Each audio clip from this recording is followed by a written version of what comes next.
Perkenalkan saya Pani Putu Sandy Aprilianti, bisa dipanggil Sandy dengan nomor absen 29.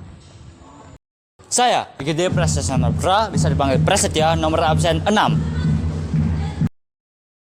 Halo, perkenalkan nama saya Niluhnia Aryani, bisa dipanggil Nia, nomor absen 25. Kami akan menganalisis RWD dan FWD pada mobil secara fisika. Nah, apa itu RWD dan FWD? Mari kita bahas. RWD atau Rear Wheel Drive merupakan jenis tenaga penggerak yang menyalurkan tenaga dari mesin ke kedua roda di belakang mobil. Sedangkan FWD atau Front Wheel Drive merupakan jenis mode penggerak di mana tenaga dari mesin akan disalurkan ke kedua roda di depan mobil. Oke, jadi di sini kita akan mulai menganalisisnya melalui sebuah soal. Di mana di sini ada soal kita mencari N1 dan juga N2-nya. Jika WP-nya adalah 200 Newton atau massa penumpangnya itu adalah 200 Newton dan W atau massa mobilnya itu adalah 100 Newton. Dan juga diketahui L1 sama dengan 0,6 meter dan L2 sama dengan 0,9 meter. Kira-kira dari hal ini gimana ya pembahasannya? Nah, jadi sebelum kita lanjut, tentu saja kita harus menggunakan teknik Ultraman terlebih dahulu agar kita nantinya mendapatkan cos theta ataupun sin theta yang digunakan. Di sini setelah di Ultraman-kan, kita mendapatkan cos theta. Dan kita akan menggunakan rumus sigma torsi sama dengan 0. Nah, lanjut, untuk WP cos theta, kita jumlahkan dengan WM cos theta, kita kurangi dengan N2, karena yang pertama kita cari adalah N2, kemudian kita kalikan dengan lengan 1, sama dengan kan 0. Langsung saja kita masukkan angka-angka tadi, yang dimana WP adalah 200, kemudian sudutnya adalah 60 derajat, berarti cos 60, kemudian 100 Newton dikoskan dengan 60, kemudian dikurangi N2. N2 ini bisa diganti dengan X, dan dikalikan dengan L1. Nah, langsung kita cari, untuk cos 60 adalah 1/2, maka dari itu, kita langsung saja 200 dibagi dengan 2, 100 dibagi dengan 2, kita kurangi dengan N2 dan kita kalikan dengan L1.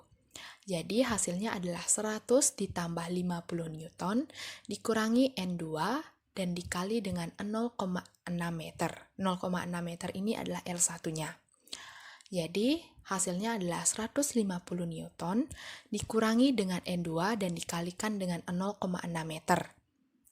Di mana N2 ini akan kita bawa keluar, nah hasilnya itu akan positif. Jadi hasilnya adalah 150 Newton dikali dengan 0,6 itu hasilnya 90 Newton, itu adalah N2-nya. Nah, lalu bagaimana dengan N1-nya? Oke, kita akan bahas. Untuk N1-nya juga sama, kita menggunakan sigma torsi sama dengan 0. Di mana rumus yang kita gunakan sama, yaitu WP cos theta ditambah WM cos theta dan dikurangi N1 dan dikalikan L2. Di sini kita hanya mengganti N1 dan L2-nya. Nah, sama rumusnya atau angka-angkanya kita masukkan. Akan menghasilkan 100 Newton, kita jumlahkan dengan 50 Newton, kita kurangi dengan N1, dan kita kalikan dengan 0,9 meter.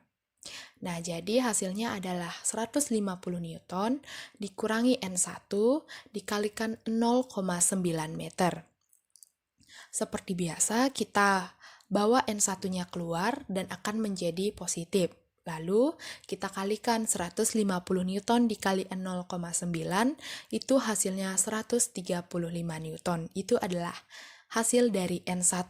Nah, kita sudah menemukan N1, N2-nya. Lalu setelah itu apa yang terjadi? Dari analisis soal tadi, yang kita dapatkan yaitu jika N1 lebih besar dari N2 disebut RWD. Sedangkan jika N2 lebih besar dari N1, maka itu akan disebut dengan FWD. kelebihan RWD dan FWD. Kelebihan dari RWD yaitu distribusi beban lebih baik, grip lebih baik, dan nyaman dikendarai. Sedangkan FWD yaitu ruang kabin lebih luas, opsi letak dan ukuran tangki bahan bakar lebih fleksibel dan lebih aman terhadap benturan dari depan.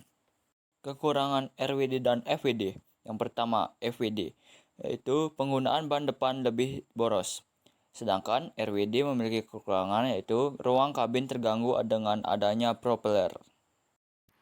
Setelah menganalisis soal dan mengetahui kekurangan dan kelebihan dari RWD dan FWD tersebut, maka dari itu dapat disimpulkan bahwa RWD yang cocok untuk tanjakan di Indonesia. Namun bahan bakar yang digunakan akan lebih banyak. Itu dia pembahasan dari kami. Semoga bermanfaat. Untuk teman-teman semua.